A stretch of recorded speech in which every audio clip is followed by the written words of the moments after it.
Soul Garden. Live, love, be.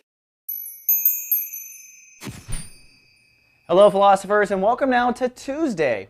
Well, I think it'll be cloudy and a bit spaced out for the philosophers today. The moon is still in Leo, so I think you're passionate, you're very ambitious, you're excited about the future, but all that is on an introverted level.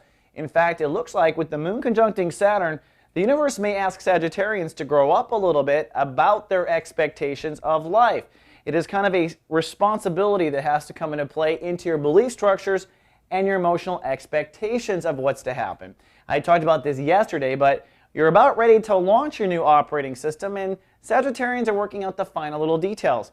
Now, from most of my experience with you Sagittarius off camera, most of the time Sagittarians are having a hard time understanding that they can't get everything at once or have their cake and eat it too. They're realizing they have to at least put things in order, or there are certain sacrifices necessary to operate within certain belief structures. For instance, when you're in India, you got to act like the culture of India, and Sagittarians are kind of expecting India privileges in other countries, and emotionally I think that is where you are maturing a bit, where you have to just kind of draw your lines, and just because you see the great big picture doesn't mean that people you enter into relationships may do or may not. That is part of what I see Sagittarians growing up on, and it's very important, and today you might get called out on some of that somewhere. That's what I'm leading to with this long introduction.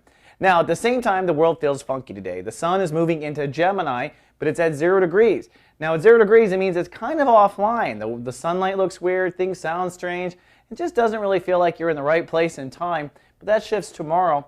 What it means for you metaphorically or symbolically of what you'll be working on, you're now moving into a period for the next 30 days of exploring your relationships. It's time to see what you expect in long-term relationships. Are these LTRs up to this new philosophy you've been working on for so long? And really getting rid of relationships that don't work and bringing in new ones that do. And also, of course, the biggest commitment in any long-term relationship is the commitment to ourselves and how much we're willing to work for that other person. So it's all that in the next 30 days. All right, Sag, that's all we have for Tuesday. See you tomorrow with more soul horoscopes. Live, love, be. Soul.